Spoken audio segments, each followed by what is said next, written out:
धर्म पत्नी के अलावा क्या किसी अन्य स्त्री के साथ संबंध रखना पाप है? पत्नी के अलावा इस एक स्त्री से संबंध रखना पाप नहीं होता है। शास्त्रों के अनुसार कोई भी पुरुष पत्नी के अलावा इस एक स्त्री से शारीरिक संबंध बना सकता है। एक बार देवर्षि नारद नारायण नारायण का जाप करते हुए अंतरिक्ष के मार्ग से यमलोक पहुंच जाते हैं। यमलोक के देवता यमराज विशालकाय सिंहासन पर विराजमान होते हैं। उनके पास चित्रगुप्त बैठे हुए होते हैं। तभी देवर्षि नारद उस स्थान पर पहुंच जाते हैं। देवर्षि नारद को आता देख यमराज उनका स्वागत करते हैं और उन्हें प्रणाम करते हुए कहने लगते हैं, हे देवर्षि नारद, आपके आगमन से यमपुरी धन्य हुई।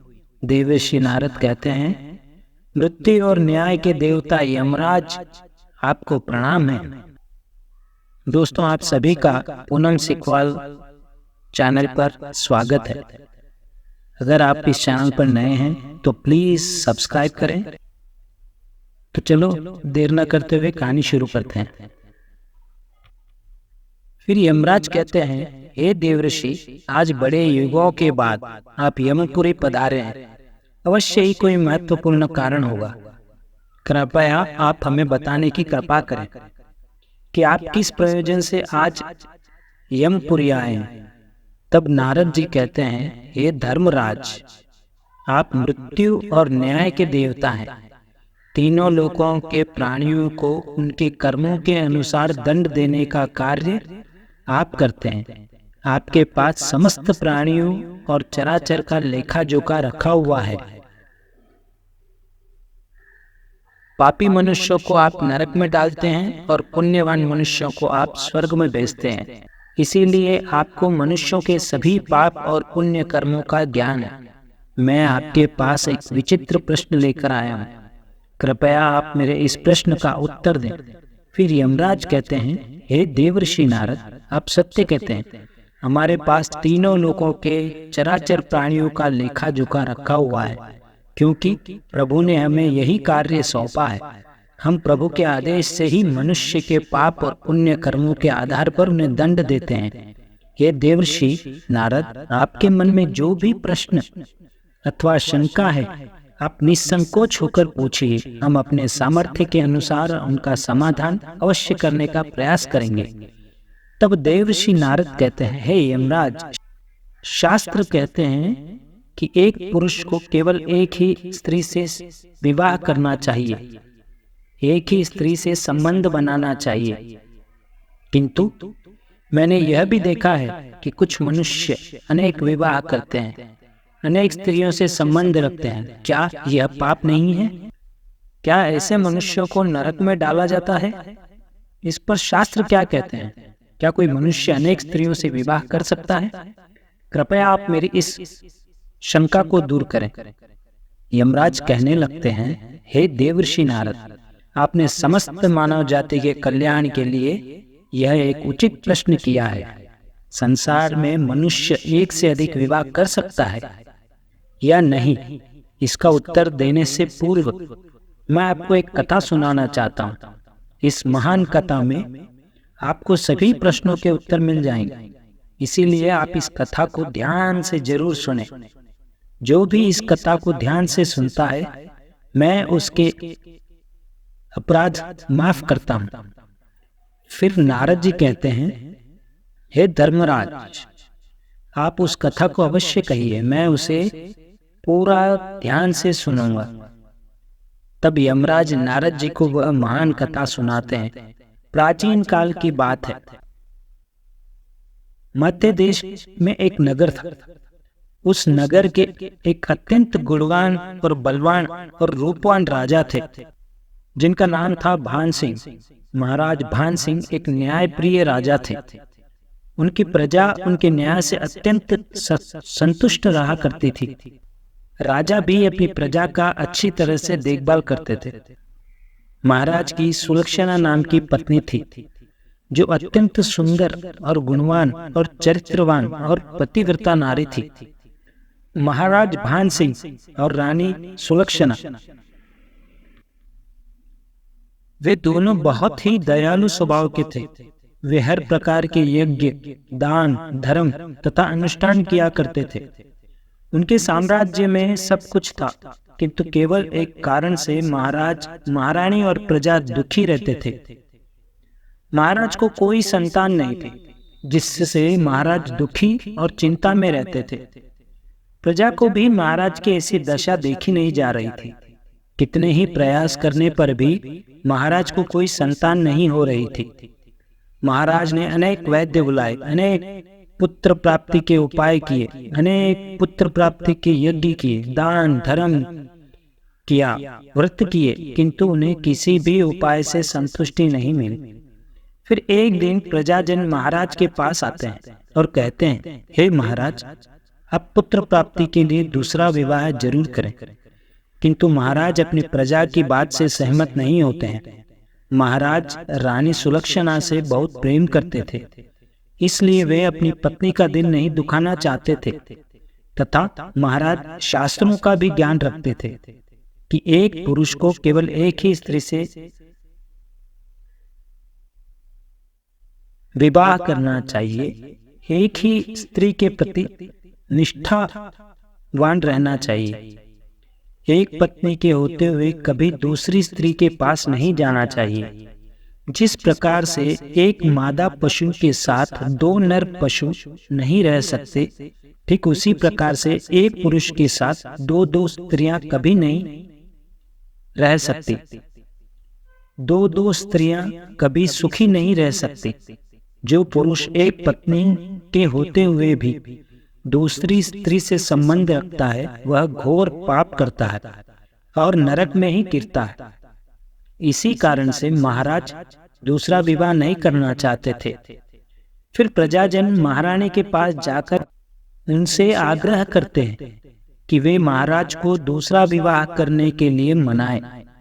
तब रानी सुलक्षणा भी प्रजा के दुख को समझती है और महाराज के पास आकर कहने लगती है, हे स्वामी, आप कृपया दूसरा विवाह कर लीजिए। हमारे राज्य को भविष्य में एक राजा की आवश्यकता पड़ सकती है। फिर महाराज रानी को भी मना करते हैं और कहते हैं, हे प्रिय, यदि मैं दूसरा विवाह भी कर लूंगा तो मैं पाप का भागी बन जाऊंगा, मुझे नरक में ही जाना पड़ेगा। और तुम बताओ, क्या तुम मेरे दूसरे विवाह से खुश रह पाओगी? तब रानी कहती है, स्वामी, आपकी खुशी में ही मेरी खुशी है। मैं मेरी सौतन को अपनी बहन मानकर प्यार दूंगी। कृपया आप संकोच न करें, मुझे इससे क्षण मात्र भी दुख नहीं होगा। मैं आपको विवाह के लिए सहमति देती हूँ। तब महाराज कहते हैं, हे देवी, किंतु मुझे उस पाप से कौन बचाएगा जो एक स्त्री के होते हुए भी दूसरी स्त्री के साथ संबंध रखने से मिलता है। इस पाप से कोई मुक्ति नहीं है। मैं ऐसा घोर अनर्थ नहीं करना चाहता था। उधर स्वर्ग लोक से महाराज के सभी पूर्वज इस घटनाक्रम को देख रहे होते हैं।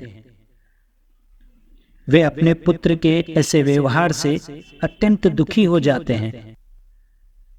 यदि महाराज के पुत्र नहीं होगा तो कुल का विनाश हो जाएगा। इसी भय से सभी पूर्वज बहुत दुखी हो जाते हैं। फिर एक दिन सभी पूर्वज महाराज के सपने में आकर उन्हें दर्शन देते हैं और कहते हैं, पुत्र, तुम्हारे कारण हमारी दुर्गति हो रही है, हमारे कुल का विनाश हो रहा है। तब महाराज अपने पूर्वजों से कहते हैं, महात्माओं, मैंने ऐसा कौन सा पाप किया है जो आप सभी इतने दुखी हुए हैं?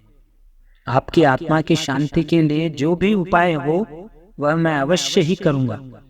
तभी वे पूर्वज कहने लगते हैं, पुत्र, हमारी मुक्ति का एक ही उपाय है, वह है तुम्हारी संतान। यदि तुम पुत्र को जन्म नहीं दोगे तो तुम्हारे साथ साथ हमें भी नरक में जाना पड़ेगा। हमारा संपूर्ण कुल और वंश का नाश हो जाएगा। इसलिए पुत्र, हम तुमसे विनती करते हैं कि तुम दूसरा विवाह करो। पुत्र के बिना मनुष्य को सद्गति प्राप्त नहीं होती।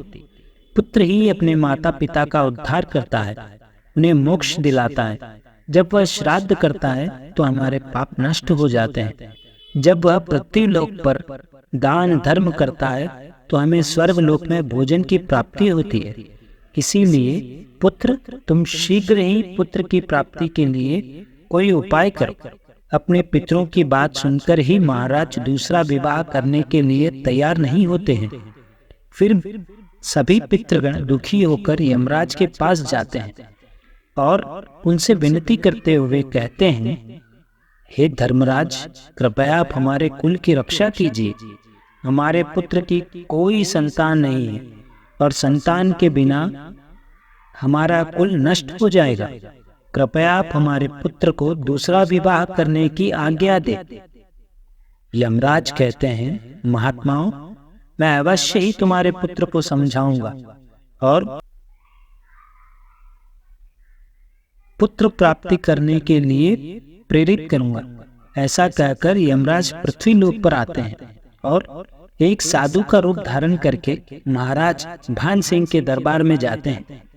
उन साधु को देखकर महाराज भान सिंह अत्यंत प्रसन्न होते हैं और उनका आदर सत्कार करते हैं। फिर उनसे पूछते हैं, महात्मा, आप कौन हैं?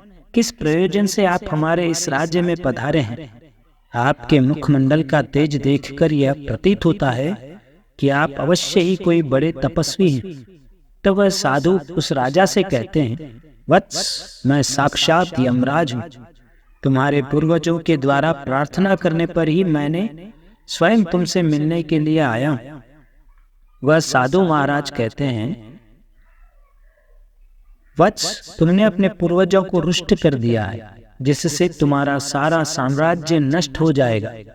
पुत्र के बिना तुम्हारी दुर्गति हो जाएगी। तुम्हें कभी मोक्ष की प्राप्ति नहीं होगी। शास्त्र कहते हैं कि मनुष्य को मोक्ष प्राप्ति के लिए पुत्र को जन्म अवश्य देना चाहिए। फिर महाराज कहते हैं, हे धर्मराज, मैं विवश हूं। मैं दूसरा विवाह करके पाप का भागीदार नहीं बनना चाहता। इससे अच्छा है कि मैं पुत्रहीन होकर ही जीवन व्यतीत करूं। यमराज कहते हैं, वत्स, तुम्हारे न्याय प्रिय आचरण से और अपनी पत्नी के प्रति एक निष्ठा को देखकर मैं अत्यंत प्रसन्न हुआ। किंतु भान सिंह, एक मनुष्य दूसरा विवाह अवश्य कर सकता है, इसमें कोई पाप नहीं है। यदि किसी पुरुष की पत्नी उसके दूसरे विवाह के लिए सहमति देती है तो वह पुरुष दूसरा विवाह निश्चित ही कर सकता है। इससे कोई पाप नहीं है।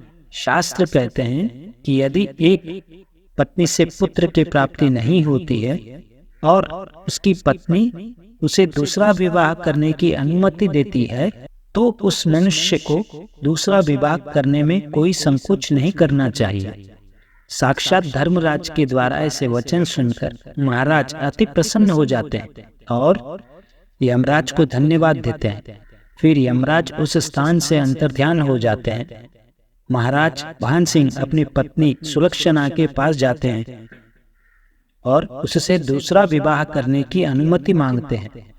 तो महारानी सुलक्षणा उन्हें दूसरा विवाह करने की अनुमति दे देती है। तब महाराज दूसरी स्त्री से विवाह कर लेते हैं, जिससे उन्हें सुंदर पुत्र रत्न की प्राप्ति होती है और उधर स्वर्ग लोक में सभी पूर्वज भी आनंदित हो जाते हैं और यमराज का बार बार धन्यवाद करते हैं। तो दोस्तों, इस प्रकार से धर्मराज ने नारद जी को स्त्री और पुरुष के विवाह और आचरण संबंधी महत्वपूर्ण ज्ञान दिया है।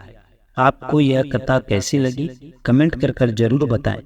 ऐसी ही अनेक रोचक कहानियों के लिए, अनेक रोचक जानकारियों के लिए प्लीज चैनल को सब्सक्राइब करें।